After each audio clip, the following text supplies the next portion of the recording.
guys, welcome to Better Bachelor. I am Joker with a face for radio and a voice for print. I'm going to record this one, probably put it up on YouTube, but I thought I'd do this live over here on Locals just because that way if you guys have a question or a comment or something that maybe I didn't think about, I'll be able to take it. So if you see me glancing this way, I'm reading comments. See me looking this way, I'm having a stroke. Yes, I did drunk stream on Saturday. We had a great movie night, record breaking. You guys took me out. You notice I didn't even do a stream yesterday. Oh man, oh my, did we have quite the record breaking evening. That was crazy. I'll probably do, I don't know what we'll do for the next movie night, but it was definitely a great one. Yeah, I wanted to do Spaceballs. We did a different John Candy one because I was doing Star Wars A New Hope, but the original, what do they call it? The modificated, the new one, not, I want to say de-interlaced. So if you have any problems streaming or anything like that, always remember you may need to refresh the window. I'll keep an eye out to make sure if any of you scream that there's any problems. So SVB, the first of many to fail, and like I've talked about in many of my videos, it's all going to start because the government propped up a failing economy. They did it by putting $1 trillion into the market. They did it by keeping interest rates virtually at zero, which allows people to buy money or borrow money for nothing. And this creates a lot of zombie companies, a lot of zombie banks, which is companies that should have gone under, but since they can keep getting all this investment capital and all this free money with no penalty, well, it kept them afloat. And now that they're raising interest rates, they can't borrow anymore, and they actually have to be solvent, and many of them are not. Now, SVB is kind of unique in that it is a Silicon Valley bank. They have a lot of kind of woke people. They overwhelmingly, 96%, donate to Democrats. This is where Oprah Winfrey's money was, and where Meghan Markle and the Prince Harry's, a lot of their money was. I mean, it's a very much a Hollywood, well-to-do bank, and they could do some really aggressive loans because of their, I guess, their choices. They didn't do a great job, though. Let's face it. And part of the run on the bank was, and now I have not read any articles about this, but apparently Peter Thiel had some money in the bank, and he contacted them and wanted to do something. What that something was, I don't know yet. I'm still waiting to hear. And again, this is unconfirmed rumor. But because Peter Thiel wasn't getting any response from the bank and he was getting agitated, he said, look, you're not doing well with my money if you're not even going to contact me, and I've got billions of dollars of money in this bank. And so, again, supposedly, he reached out to many of the other investors and he said, I'm going to pull my money out of this bank, and I suggest you do the same. And so $42 billion got pulled out in a matter of a day, where during the last banking collapse, I think it was Washington Mutual, had something like $6.5 billion pulled out over the course of 10 days to show you how quickly this was pulled out. So some of you are saying you're having problems. Others are saying everything's fine. So I'm not sure what's going on, but I'm recording this. I'll have it up on YouTube, and of course it will post here on Locals if you're still having issues. So, but SVB was a very woke company. They put $5 billion towards climate change, and they have a lot of problems. We'll get into that. I have from Barron's, and this will explain how SVB was doomed by a bad bet on mortgage securities and the Fed's rate hikes. And this is important to know because when you put people in charge of things because of their race or their gender or how they identify or their woke politics, it doesn't mean they're good at their job. And SVB is not good at their job. And again, the four women you see down here, this is part of the head of the investment committee. They're all young. They're all relatively attractive. They probably are woke. But I would rather have an old, stodgy, grumpy, ugly man taking care of my money if he's been doing it for 50 years and that's his passion. So This is how they doom themselves. The demise of Silicon Bank wasn't driven by credit problems, but by an old-fashioned mismatch of assets and liabilities that doomed many thrifts back to the 1970s. California regulators seized Silicon Valley Bank, whose parent is Santa Clara-based SVB Financial, ticker SIVB, on Friday after a deposit run. It was the biggest bank failure since Washington Mutual in '08. They catered to technology startups in the venture capital community, saw a huge influx of deposits from 2020 through 2022. Deposits reached $198 billion on March 31st, up from $74 billion in 2020. So they grew huge. And they're failing, and I think they'll get into it in a moment. Their failing is that Janet Yellen, they put too much trust in the government. If you remember, now this is key. This is from June 1st of 2022. Treasury Secretary Janet Yellen finally admits she was wrong about inflation. Now, those of you that understand markets and understand inflation and understand the money printer go brrr and throwing all this money into the economy with the stimulus and everything else, you know you can't give free money. You can't just keep diluting the market with all this influx of cash and not expect either inflation to skyrocket or interest rates to skyrocket. And it sounds like the people at SVB listened to the Department of the Treasury, which you think would be a good idea, when they were saying, no, inflation is transitory, it's temporary. No, it's actually a good thing. So anyway, and now, again, 2 years after the fact, the government is now admitting what we've all known all along, which is you cannot do this and not have repercussions. What's interesting, though, is the CEO, the CFO, and the CAO, Chief Accounting Officer, all sold stock a couple of weeks ago, cashing out on millions. They knew it was going to fail. So they say banks need to do something with customer deposits. SVB decided to put the bulk of the money into bonds, mostly federal agency mortgage-backed securities. These carry minimal credit risk but can have a sizable interest rate risk. SVB's mistake was investing in longer-term mortgage securities with more than 10 years to maturity, rather than shorter maturity treasuries or mortgage issues maturing in less than 5 years. This led to an asset-liability mismatch. So what happens is when they buy these mortgage-backed securities, I don't know what rates they were getting. It was a couple percent, and it's a stable investment.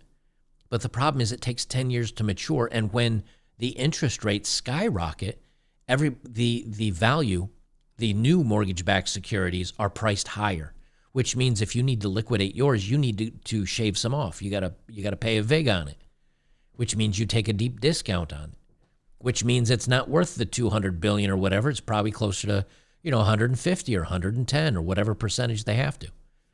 I have not read any of these articles, by the way. I literally just threw together the headlines that looked like what I wanted to talk about. So I may be repeating what the article is going to say here in a minute, or I may be corrected. We'll see. They say as interest rates rose sharply and the bond market cratered in 2022, SVB's bond portfolio took a huge hit. At the end of 2022, SVB held $117 billion of securities, which accumulated for the bulk of its $211 billion in assets. These bonds were showing a big losses at the end of 2022, with some $91 billion of the bond portfolio classified as held to maturity securities for accounting purposes, with worth just $76 billion. The loss of $15 billion compared with a loss of just $1 billion at the end of 2021 before bond prices fell. The yield that portfolio averaged just 1.6 compared with current mortgage securities yields of about 5%. So what happened, and this is what I've said multiple times, guys. Again, I'm no financial guru, but I do understand how markets work. And if you understand that they're pumping all this money into the economy and the stock market continues to be at all-time highs and they're borrowing and the lending rate is 0% to businesses, what these businesses were doing is either A, they were solvent, they were doing fine, and their price was going up, the price of their shares was going up because of inflation. If inflation goes up 20% and the stock market follows up 20%, it's still the valuation of the stock is the same. So even though the stock market may show a large growth, its value compared to the value of the dollar is the same. It's not worth anymore. So when you see the stock market continue to go up, inflation was part of that, a big part of that. Secondly, when you can borrow money for 0% interest, what a lot of these companies were doing is they said, hey, you know what we're going to do? We're going to borrow this money. We will buy back our own stocks. So the company buys back the share, which forces the price of the stock higher, and it keeps it afloat or makes it look like it's doing much better than it is until you look to the P to E, profits and your profits and earning versus debt to income and all those numbers, and you realize a lot of them are over leveraged. A lot of them are overvalued. And when that happens in the banking system, the reason why that affects us so much is because if the bank goes belly up, what happens to all the money you have in it? Anything over $250,000 is not FDIC insured. Well, what the government is doing is they say, we're not going to bail out SVB. We're not going to bail out the company. The bank is kaput. The bank is done. We'll see. We'll take it over. We'll put it back onto the market and see if another bank will purchase it and accept some of those liabilities. And the FDIC will cover the difference. But here's the difference. They're going to cover, the FDIC has said, Biden came out and said, we're going to cover these bank balances above $250,000. So these people that have hundreds of millions or billions in the bank, they're going to be propped up by the FDIC, even though they really technically shouldn't be. The problem with doing this is they're actually taking FDIC insurance money that's for all the other accounts in the United States and using that to insure the people that are very friendly to the green movement and the woke ideology and have donated to the Democratic Party. Because remember, the CFO, the CEO, and the CAO all cashed out a lot of stocks like weeks before this happened. And the employees at the bank took bonuses, millions of dollars of bonuses. So they again, the ship's going down. They loaded it up with silver. They loaded their pockets up with the silverware, and then they bailed. Thank you, veteran sent $5. He says, thank you. Thank you, man. They say the bonds were showing big losses. Let's see, I read that.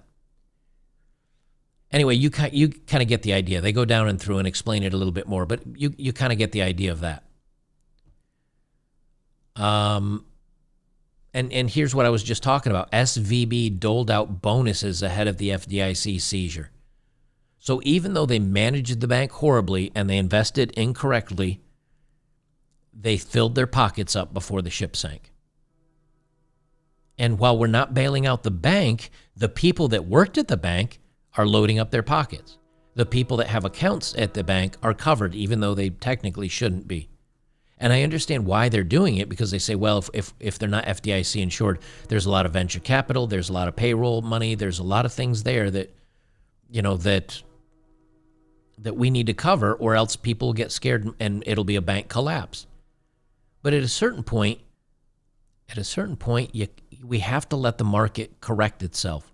We have to let the market fix itself.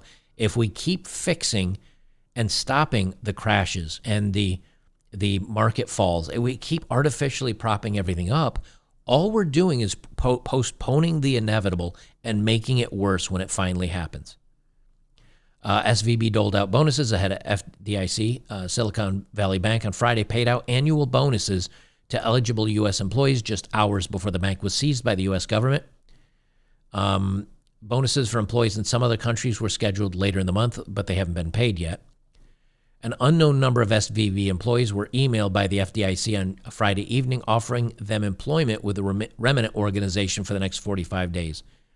And they'll keep people that are knowledgeable of what's going on at the bank and their computer systems and their accounts, and they'll continue to pay them while they divvy out, and try to fix and sell and whatever else. But here's the thing. The employees will be compensated at 1.5 times their normal salaries, while hourly workers will receive 2 times their normal wages for overtime. So they're very quick to go in and write big checks and help these well-to-dos in Silicon Valley. But you notice they didn't give any money to the people that lost their homes or have poisoned water or can't breathe and maybe getting sick in East Palestine, Ohio. You notice the government dragged its heels to help them. Matter of fact, they still haven't really helped them. But it took 24 or 48 hours, and here come all the bailouts for the banks. They don't care about you. Just remember that. Silicon Valley top bosses sold over $4 million of stock days before the historic failure. The CFO sold $500,000 in the same day. CEO sold $3.5 million on February 26th.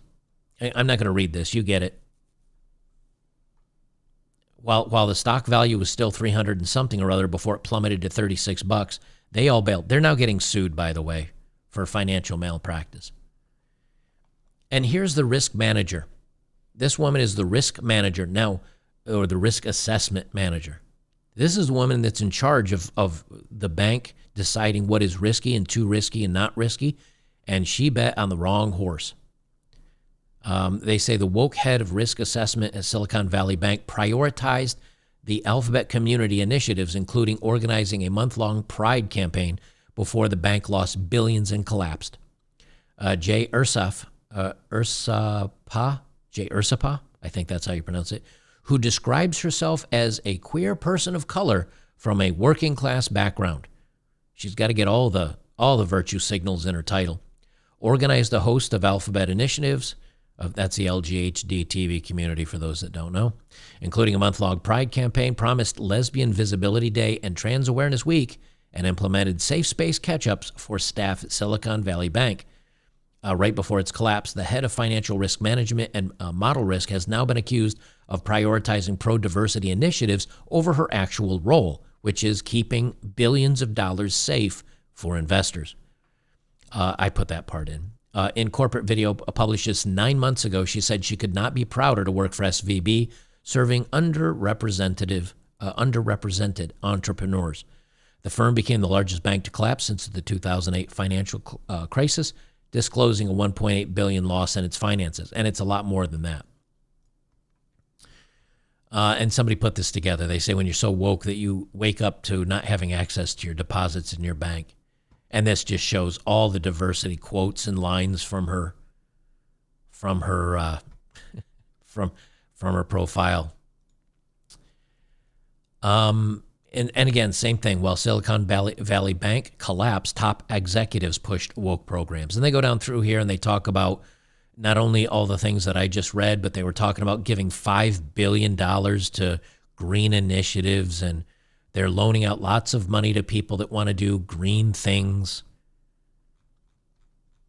I mean, of course this is going to happen. And when you talk about, it's not just this bank. The shaky legal ground of Bank of America's new race-based mortgage program, where they lend out to only minorities. This is going back to the same crap they did in 2008. Shadowcaster sent $3. Thanks, man. Do you remember that young girl from FTX? Women are bad with money. Yeah, I mean, this is what happens when you give people that don't know what they're doing your money. And now think about this. How many companies is this? How much of our government is this? How much of our educators is this? How many of the college professors and diversity this and diversity that in all these corporations? Gellerish says, just read an article on this. The FDIC is supposed to reimburse account holders at a bank for up to $250K. Yep. 93% of account holders have more than that because they're business accounts. Well, yes. But remember, they're Silicon Valley like startups and venture capital, which is likely borrowed money at 0% interest. And then they say, what are we going to do with this money? Let's put it in some venture capital. Let's take some risks. And if any of these companies take off, we'll be billionaires. So they took a risk with the borrowed money. He says the FDIC is going to reimburse them for everything despite the limit. Right.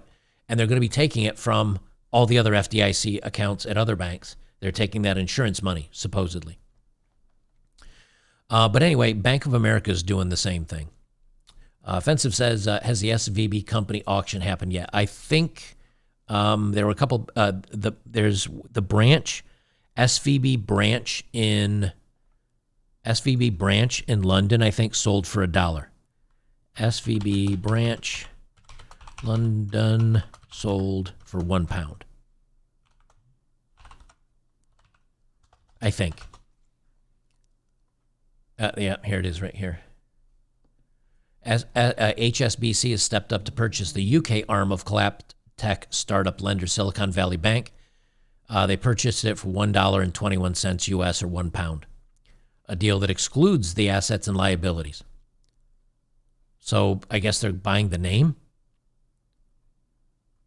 but they're buying out. Let's see, assets and liability. £1. The assets and liabilities of SVB's UK parent company are excluded from the transaction.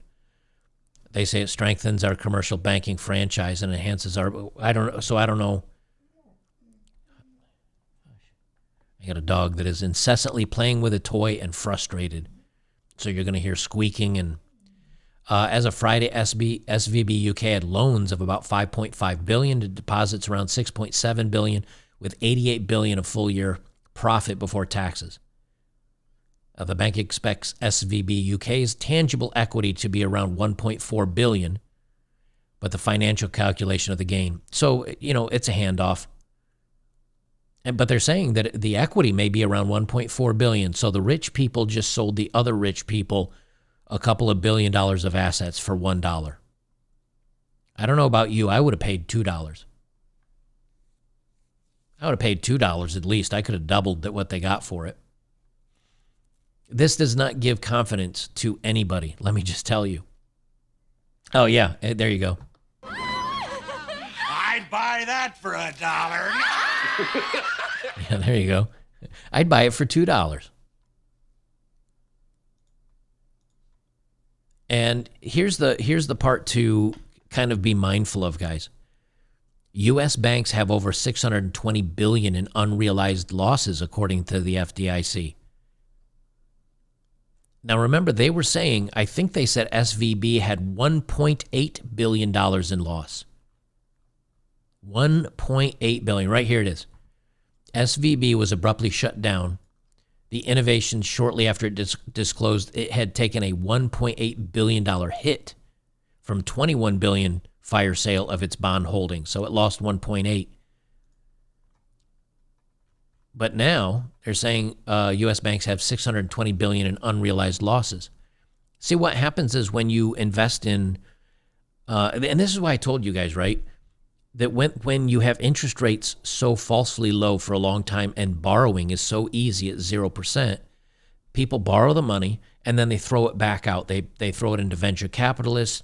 They invest in companies. They're giving the money away to a lot of things they shouldn't. And when our government turns off the spigot of that 0% interest, and now they say, hey, it's 5%. The people that borrowed the money, they don't own that 5%. They borrowed it at 0%. But the problem is, now not only do you have all that money out there, but now new money costs you 5%, and inflation has weakened the dollar. And so that money's not going to go as far. So all these big numbers you see out there may be, inflated by 20 or 30%.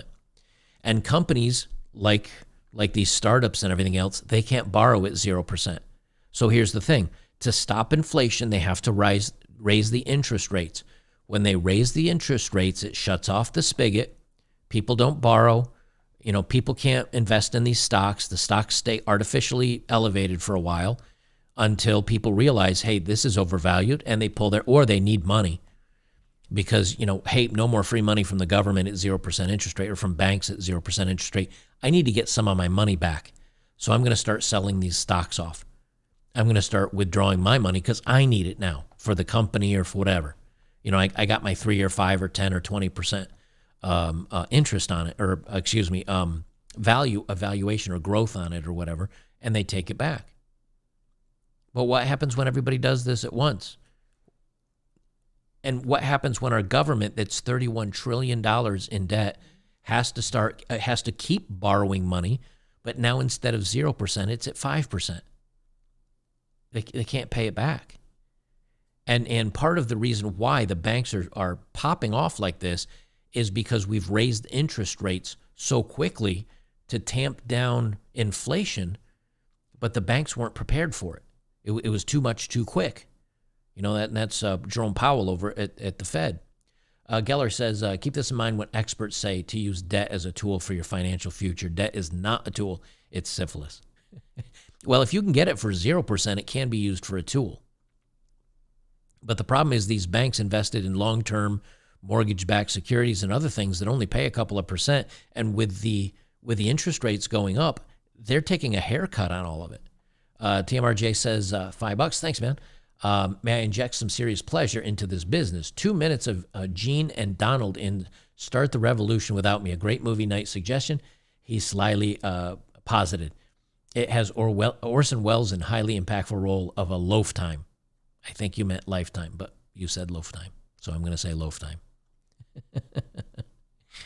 I will add that to the ever-growing list for movie nights. So what happens? What happens here when the banks have $620 billion in unrealized losses? So if the FDIC is going to have to increase how much they insure. There's no way 250 grand is going to be enough. They'll probably have to bump it up to 500 grand or $1 million. They're going to have to insure more bank accounts, especially with inflation. Your 250 grand now with inflation is probably $300,000. They say, let me zoom up the text so you can see it. According to the FDIC chairman, Martin Grunberg, U.S. banks have over $620 billion in unrealized losses. Moreover, regarding the reality that the downfall of SVB was not a directly isolated incident in what could become an issue for several banks within the country. By the way, another couple of banks are failing just now, just today. Let me see if I can remember the names of it. I can't remember the names. Anyway, 2 more banks today. Signature, that's one of them. Yes, thank you. Signature, and that's big into the crypto space. Signature Bank is one of them. And I forget the other one, something federal. They say specifically CNN noted that the collapse of Silicon Valley Bank brought to light the reality of a widening gap between the value large lenders place on the bonds they hold and what they're actually worth on the market. Here's the thing, guys. We've had this problem.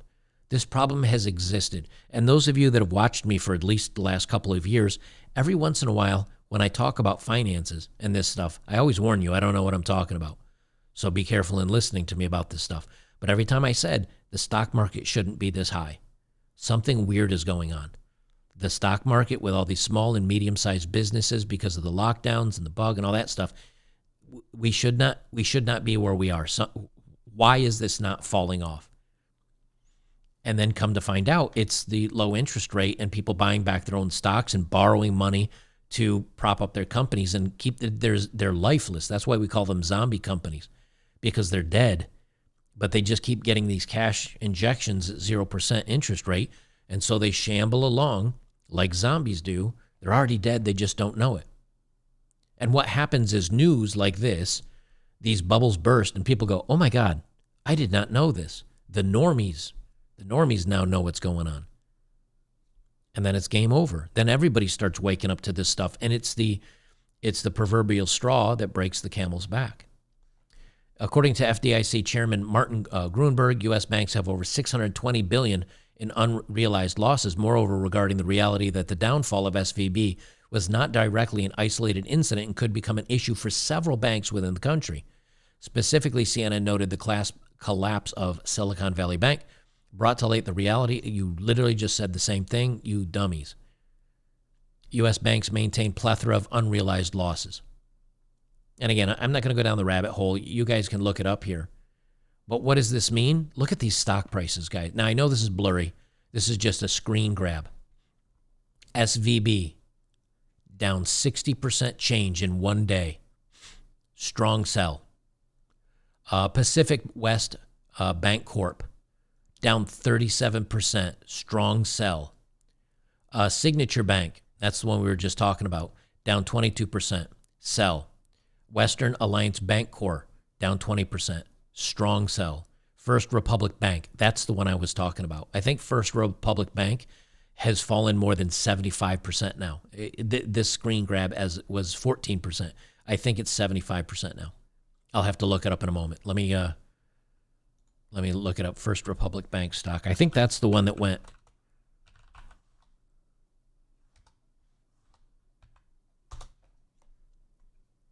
Yeah, here it is right here. If I always put it on me when I'm doing web search, so you don't see how horrible my typing is. 50%. It's dropped 61% today. And what does that look like? It looks like this. And if you look at the year, it's 160, 150, 160, down to 110. And then when people find out what's really going on, off a cliff. Right off a cliff. And yeah, I mean, in the past month, it's dropped 76%. The week is 73%, and the day is 61%. This is what happens when all the weird shenanigans start coming to light. And these are the people, remember, these are the people that say, oh, we're hiring DEI people, and we've got the first, POC, LGBT, LMNOP, QRS people, and we're given to green, and, they have their priorities messed up big time. Anyway, they say when interest rates were near zero, banks took advantage of the opportunity to collect a lot of bonds and treasuries. Subsequently, as the Federal Reserve had executed a year-long interest rate hike to fight inflation, the value of those assets has only lowered. Thus, how similar situations shape other banks is a vital development to the near term. Now, many of you might be asking yourself, but Joker, even you, as dumb and unintelligent as you are about the financial system, even you said that that borrowing this money at zero and falsely propping things up, the interest rates have to go up. Inflation has because of inflation, interest rates have to go up. Even you knew this. So why don't these dummies at this bank know this? Because they're proud to prop up the people that have all the right pronouns and alphabet community stuff that I don't even think they understand. Do you think these four women are really deep and knowledgeable about banking? And if you say I'm being snarky, well, look what happened to the bank. They invested in 10-year mortgage-backed securities when the interest rate was at zero. Like, how stupid are you? Anyway, Signature Bank is the other one, SBNY. Let me look up a ticker on SBNY. Do they have a search here? Let me just look up SBNY. Because I think that's the other one that went.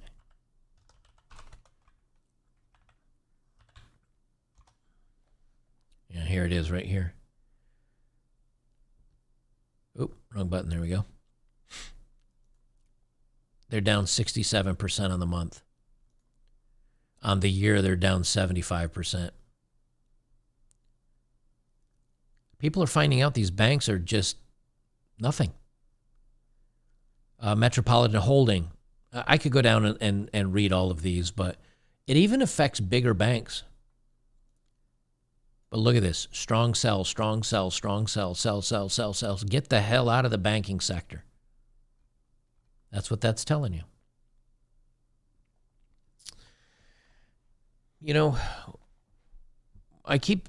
At a certain point they're going to have to bail some of these banks out, but I think what's going to happen is they will consolidate into the biggest banks, the big four, the big six, because they can't let all the whole entire banking system collapse. I mean, they can, but what'll happen is probably the bigger ones will get propped up by the government. They'll purchase and suck up the little ones. And then what happens when you have 4 or 6 or 8 or 10 really, really large banks that control all the money? They'll work with the feds. They'll come up with a central bank digital coin. And they probably would do it now if it was ready. Now they'd say, oh, we're going to fix all this problem. We have the new central bank digital coin. We'll track everything you buy. And if you speak out against the government, we can turn it off like they did in Canada. If it were ready, this would be what they're doing now. but they will use the fear of this market. They will use, maybe they let some people lose some money, and they'll use that fear to promote the central bank coins. And once that comes in, there's no more transactions that the government doesn't know about. You want to tip your waiter $3? Scan the app, government knows. Going to tax you on it. Tax you on everything. You went to a protest they didn't like, there goes your money. You can't spend any money on travel now for the next X. This is what they're going for. So you better be ready to call your congressmen, your senators, and everybody else you can scream at, because the days of sitting around and waiting for something to happen, that's over. You better let them know what you think of the central bank digital currency. And why are we in the problem we're in now? Why are we here? Why are we here? Because during the Obama administration, during the Trump administration, during the Biden administration, everybody said, I don't want the collapse to happen on my watch. So we're going to bring down the interest rates. We're going to keep propping things up. We're just going to keep passing this nightmare off to the next person in office.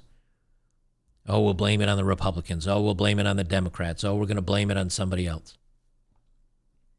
And what happens is eventually the people that are carrying this, they trip and fall. And that's what we just saw.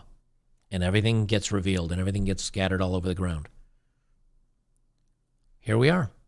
And the thing is, we have 2 more years of the Biden administration. And the problem is Biden either needs to let inflation run rampant and do a freeze on the interest rate hikes, and which will allow, probably allow inflation to run rampant, or he needs to continue to crank this up, which will stop the inflation, but it's going to make a lot of things crash and burn because nobody can borrow any money anymore.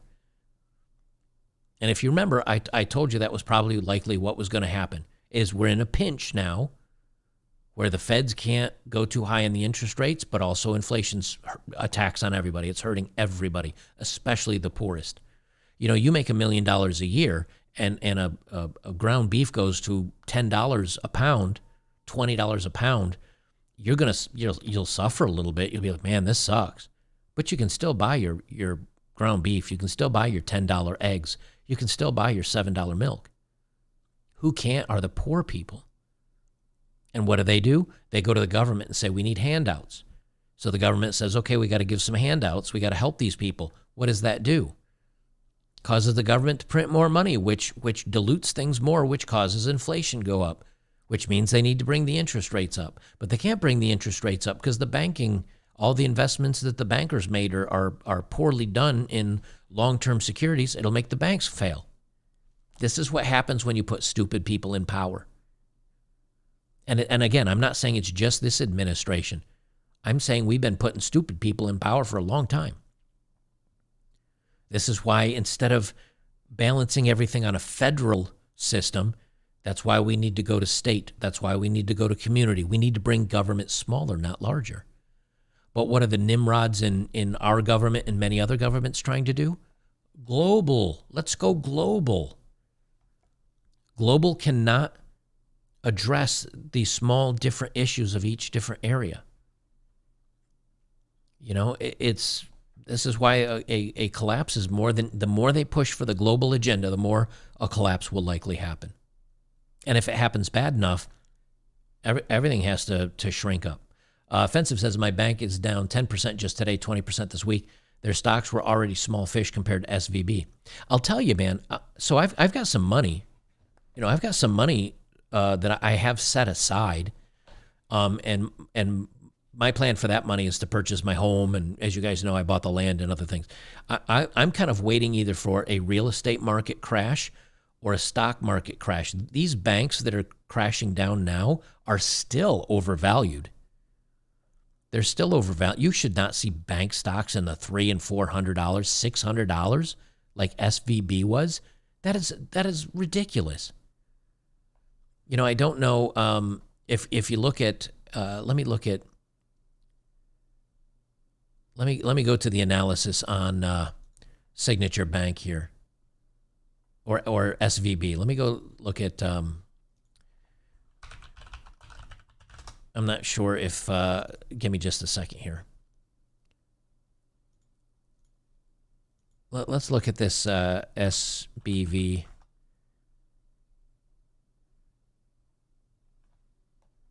I just want to see what, no, that's SVBX. That's not what I wanted. SIVB. Okay, that's their ticker, SIVB. So that doesn't look right. There we go. All right, so you look at this.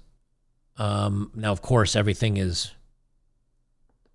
El Puto. Zero, they're just done.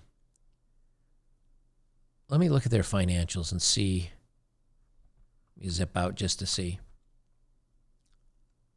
I'm going to have to stretch this beyond what my window will show just so I can read here. Total revenue, $6 billion. Credit losses, $420. Non-interest expenses, special income charges, per tax income, tax provision. I'm just seeing if there's a bottom line here. Net income from continuing operations. I'd have to sit here and analyze it, I guess, a little bit. But this is not a $600 a share bank. Everything is propped up. I wonder what their P to E was. I'll have to look at it. Because I haven't looked into any of this stuff, but yeah, I'm curious what their P to E is. Do they have it? Or is it already removed? Their P to E ratio was 10, which is excellent. So that doesn't tell you much, does it? Well, I just thought I'd put this one out there for you guys, just so I know there's a lot of people talking about this stuff. We're not done yet. This is just the beginning. Because, the banks likely, some of them may collapse. The government will protect most people's money in the banks because that's what they do. But the problem is the same thing is going to happen in all these companies that have been borrowing this low interest money to prop themselves up and to buy back their own stocks and to pay their CEOs and CFOs and CAOs all this money. It's parties for everybody. I mean, look at the Twitter and the Facebook and all these other tech companies where the girls are going in and this is my day in here. And I go in and I get a free breakfast and then I go get a massage and a blowy from this other dude. And then we go up and I play racquetball and I take a nap. I work for 15 minutes and yay. That's how it's been like for the last couple of years. Just now, just in the last rounds of layoffs, did the Silicon Valley companies go in and go, oh my God, we've got to cut corner or we've got to tighten the belt here. It's going to be a lot of belt tightening. Just wait. This is just the beginning, fellas. This is going to happen everywhere. And the thing is, it's kind of like everything happens slowly and then quickly. Everything happens slow and then fast. You can see what happened in 48 hours.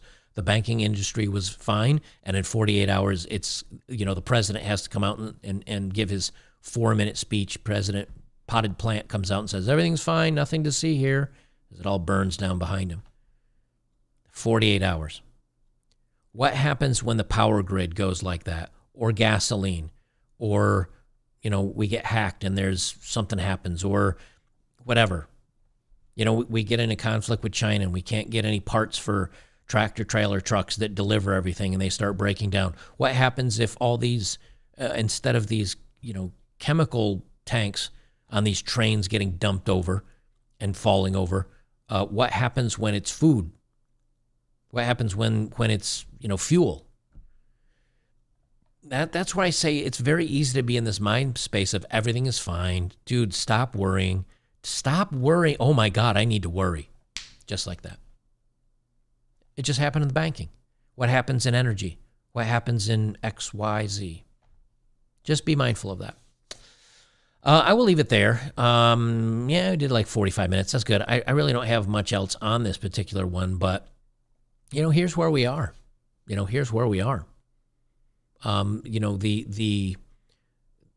to have faith in our system right up until the end is how it goes for most people. The Roaring '20s. I don't remember. Maybe one of you guys knows off the top of your head when the Great Depression was. That was in the 10s, right? The Great Depression. What was it? It was in the 10s, was it? I think, or was it? Oh, it was 1930s. Okay. What can anybody tell? Oh, 1929. All right, thank you, because some of you guys know. Some of you guys know better than I do. What do they call the 1920s again? Do you guys know? The Roaring '20s. That's right. The Roaring '20s. Everything was great. Money was great. Everything was great. Everybody, yay! Oh shit!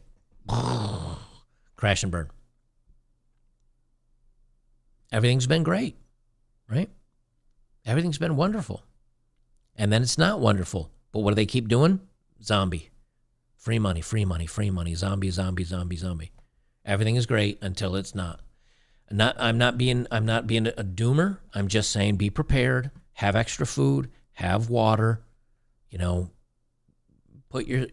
Make sure that you've got your assets split up against whether it's gold, whether it's silver, whether it's some crypto. I mean, finally, people are now starting to see the real reason crypto exists.